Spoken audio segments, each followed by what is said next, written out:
warahmatullahi wabarakatuh. Halo teman-teman semua, kembali lagi bersama aku Novi Karyanti di channel YouTube Serba Serbi. Oke teman-teman, jadi kali ini aku ada yang beda nih karena aku nggak sendirian. Aku sama teman aku yang kita kenalin aja nih. Nama siapa nih?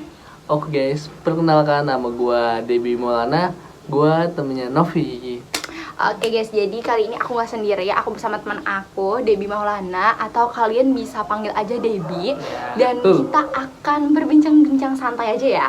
Bincang santai terkait dengan psikologi komunikasi, hubungan antar persona di antara kita berdua. Mau tahu gimana? Cek sih.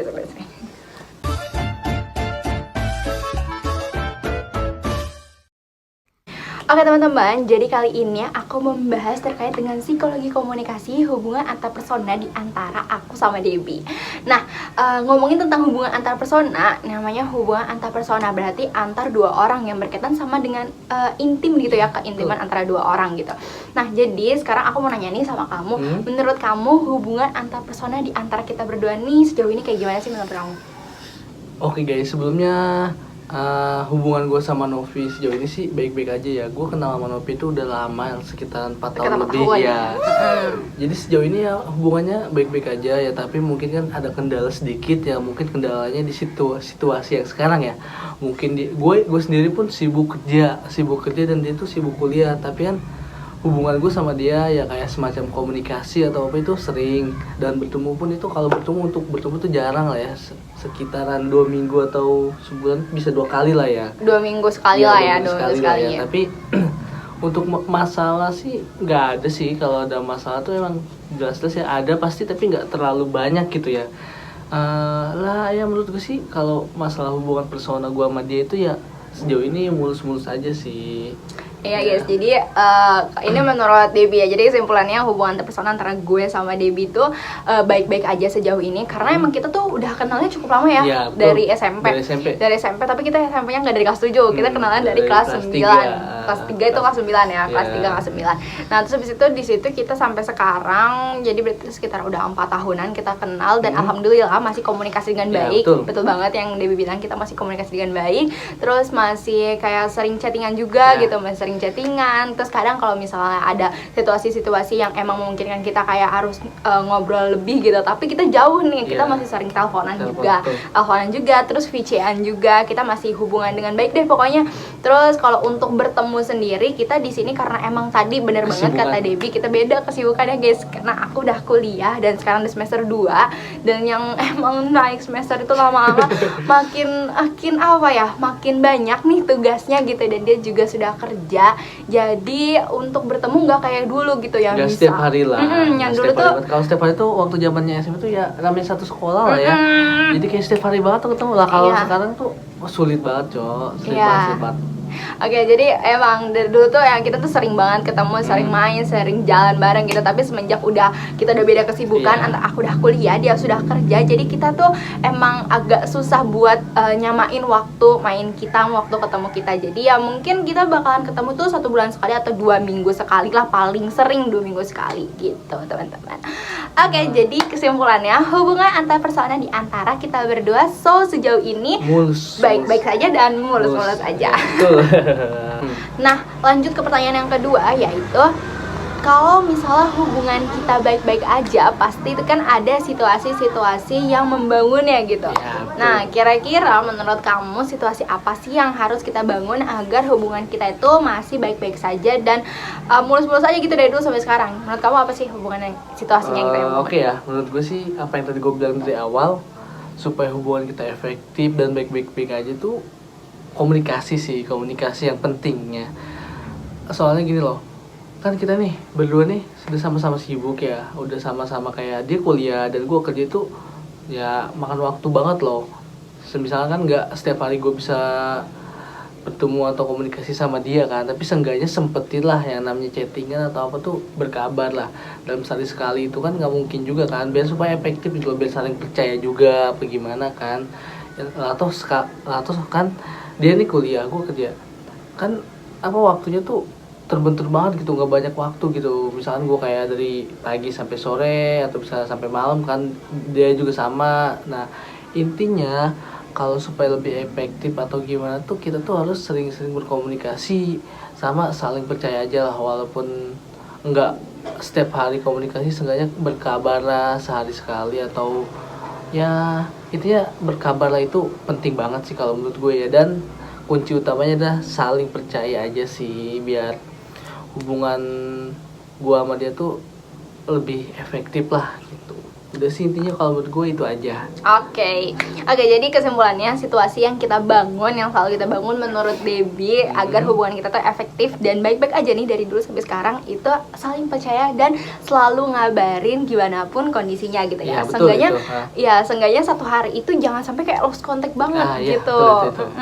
Jadi seenggaknya kita harus ada berkabar kayak aku tuh lagi ini loh, lagi gitu. Ya lagi di mana, terus kayak maaf ya aku lagi sibuk ini dulu, kalau emang kita nggak bisa saling berkabar gitu. Jadi intinya tuh aku tahu kabar dia lagi apa dan dia juga tahu kabar aku lagi apa, ya udah oke gitu loh. Jadi nggak ada miskom gitu ya, nggak ada miskom di antara hubungan kita berdua. Makanya situasi-situasi yang kita bangun terus itu tuh saling percaya dan saling berkabar terus menerus agar hubungan kita tetap baik-baik aja dan terciptanya hubungan yang efektif. Dan gitu, intinya Oke teman-teman, jadi sekarang kita lanjut ya ke pertanyaan yang ketiga. Ketiga nih ya. Kira-kira kamu udah tahu belum apa nih pertanyaannya? Kalau menurut aku sih, aku kan di sini hanya menjawab, jadi aku tidak tahu. Ya jelasin aja sama kamu biar nanti aku bisa jawab lah ya. Kan di sini gue tuh tamu ya gitu. Siap. Jadi ya pertanyaan yang ketiga itu ini terkait dengan daya tarik ya. Daya tarik. Jadi daya tarik di sini tuh maksudnya hal apa sih yang kamu suka dari aku sehingga hubungan kita itu dari dulu sampai sekarang ini baik-baik aja, dan apa yang membuat kamu tuh suka gitu ke aku sehingga hubungan kita bisa jadi efektif lah gitu ya. Oke, sebelumnya kamu mau tahu banget nih atau cuman gimana? Aku mau tahu dan teman-teman semua di sini mau tahu semua. Oke, jadi kita semua mau tahu. Oke, aku jawab ya. Yang pertama sih kayak intinya tuh apa yang tadi aku bilang kan, daya tarik aku ke kamu tuh kayak intinya yang tadi aku bilang di poin kedua, komunikasi sih. Dia tuh kayak sering ngabarin banget ke gue loh, kayak misalnya mau ada apa-apa tuh kayak ngabarin banget.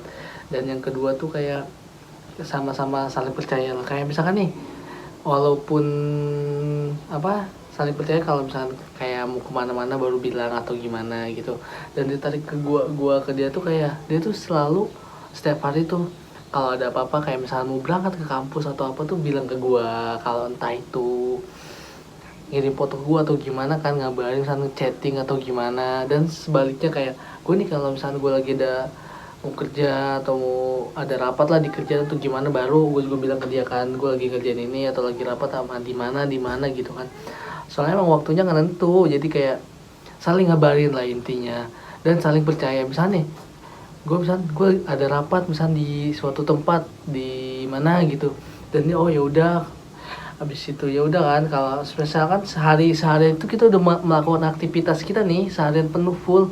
Kalau misalnya sama-sama ada waktu senggang atau ada waktulah di antara gua sama dia ini, kita bisa saling teleponan lah tiap malam tuh, kayak bertukar cerita lah, biar sama sekali tukar cerita supaya nggak ada miskom lah, apa yang tadi kita bahas di poin kedua kan. Jadi daya tarik gua ke dia itu yang pertama tuh dia sering banget ngabarin ke gua, dan yang kedua tuh saling percaya. Udah intinya. Oke guys, jadi intinya tuh daya tarik yang ngebuat dia itu suka komunikasi sama gue gitu. Dari awal sampai sekarang kita komunikasi baik-baik aja. Itu karena yang pertama berarti aku bisa jadi pendengar yang baik ya. Itu maksud aku. Itu.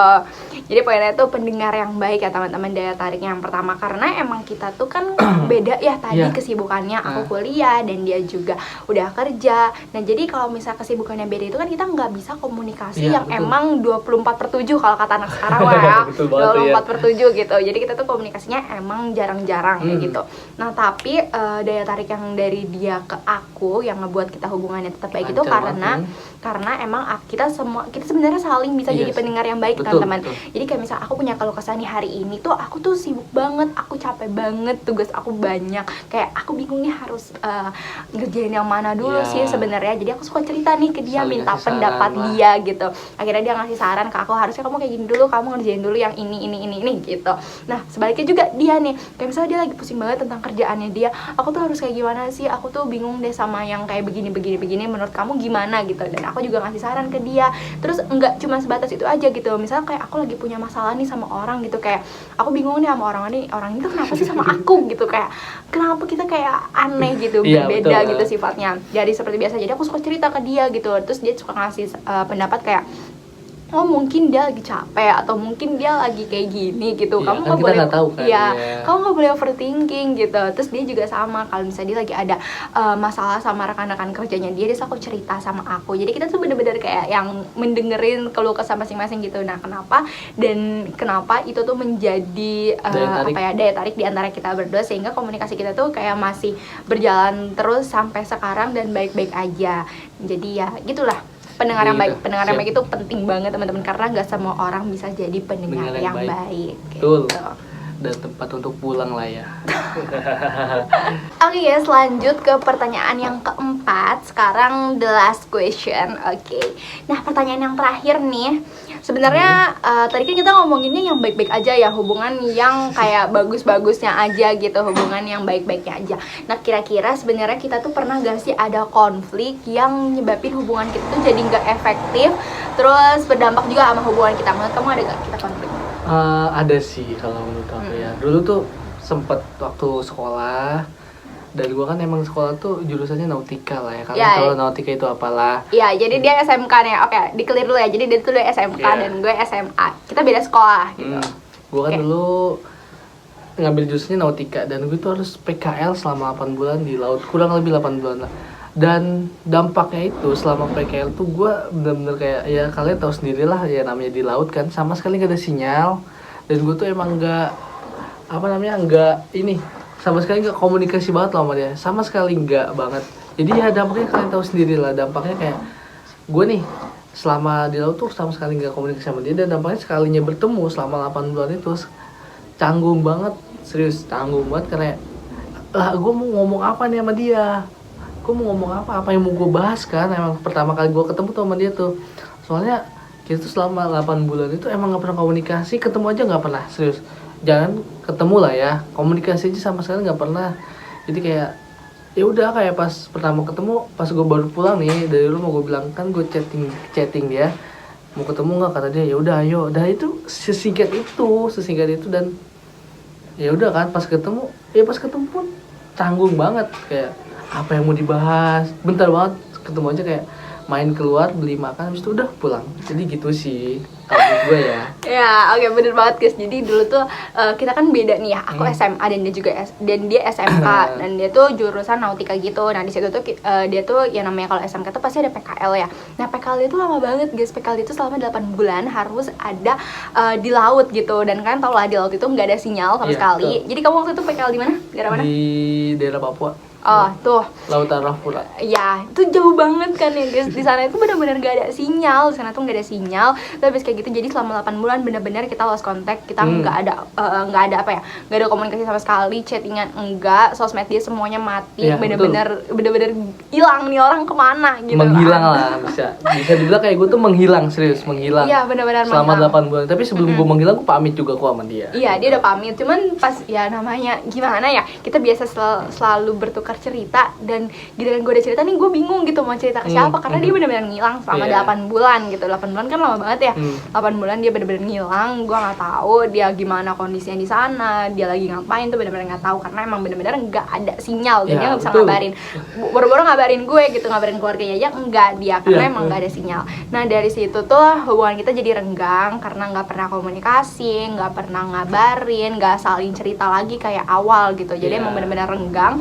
Terus sampai akhirnya dampaknya dari hubungan interpersonal kita itu jadi canggung guys, canggung. Dan jadi kita waktu pas ketemu lagi nih, dia udah balik, dia udah balik lagi. Bahkan pas dia balik pun gue nggak tahu gitu, tiba-tiba dia ngabarin kayak aku udah ada di Tangerang lagi gitu.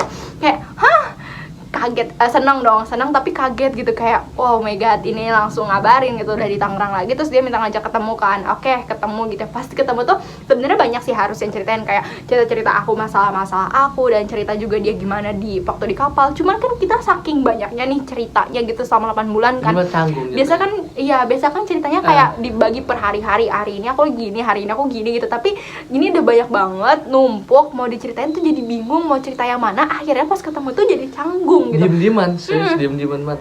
Kayak cuman ya kayak pertama kali kenal banget, kayak gue pertama kali kenal banget sama dia. Bener-bener kayak pertama kali kenal banget, jadi kayak canggung. Nah, dan ya diem-dieman gitu, kayak kaku banget, nggak kayak seasik sekarang ngobrol lagi gitu. Nah, jadi terus ngatasinnya gimana? Ngatasinnya kita apa ya, waktu pas itu tuh jadi mulai sering ketemu lagi sih. Iya. Sering ketemu lagi dan mulai komunikasi lah tiap hari, kayak teleponan. Mulai ngobrol lagi. Soalnya kan di situ kan abis pulang ya, jadi banyak waktu lah, gue masih libur atau kayak ya udahlah, dia juga sama kan. Pas mau habis lebaran juga itu kayaknya. Jadi mengatasinya sering ketemu sih. Waktu dulu tuh sering. Jadi kita membangun kembali hubungan yang dulu gitu, yang kayak sering ketemu terus sering ngobrol lagi kayak gitu. Dan itu juga waktu pas itu gue lagi lagi mau masuk PTN. Masuk PTN itu kan kayak harus belajar, terus harus kayak butuh motivasi banyak nih dari orang-orang terdekat biar gue tetap semangat, karena waktu itu gue gagal SNMPTN guys. Gue gagal SNMPTN dan gue tuh kayak down gitu. Emang mungkin kelihatannya kayak lebay banget, tapi serius waktu pada saat itu tuh ngedown banget, kayak gue gimana nih, gue lolos gak SBM, karena kan SBM itu tesnya abis lebaran ya kan, abis lebaran, jadi kan masih nggak tenang gitu nih. Lebaran gue bukan makan rendang enak-enak gitu, mikirin TBK gue gitu kan. Terus kayak gitu, jadinya kayak gue butuh banget motivasi dari orang-orang terdekat gue, termasuk dia. Jadi kita ngebangun itu lagi supaya nggak canggung lagi, kita ngebangun hal-hal yang sebenarnya udah kita bangun dari dulu, kita ulang lagi gitu guys. Oke, jadi kesimpulannya kita gimana nih? Hubungan interpersonal kita baik-baik aja, bagus-bagus aja, mulus dari dulu sampai sekarang, tapi tidak menutup kemungkinan kalau kita juga pernah punya konflik. Cuman konflik itu sebenarnya bisa kita redakan juga, bisa kita atasi juga dengan mengatasinya dengan kesepakatan antara dua orang kita berdua gitu. Jadi kalau misalnya gue tadi kayak yang bangun lagi hubungan yang dulu pernah kita bangun gitu lah. Oke guys, jadi itulah serangkaian bincang-bincang santai aku sama Debbie terkait dengan psikologi komunikasi hubungan antar personal di antara kita berdua. Semoga buat kalian semua yang hubungannya lagi renggang nih, bisa didengerin lagi tips-tips dari Debbie, gimana aja sih daya tariknya, terus situasi untuk mengatasi hubungan yang emang lagi nggak baik-baik aja tuh kayak gimana gitu. Semoga hubungan kalian bisa tetap baik-baik aja terus dah, kayak hubungan kita berdua. Oke. Terima kasih. Oke, gue Novi Karyanti dan Debbie Maulana. Kita pamit undur diri. Sekian dan terima kasih.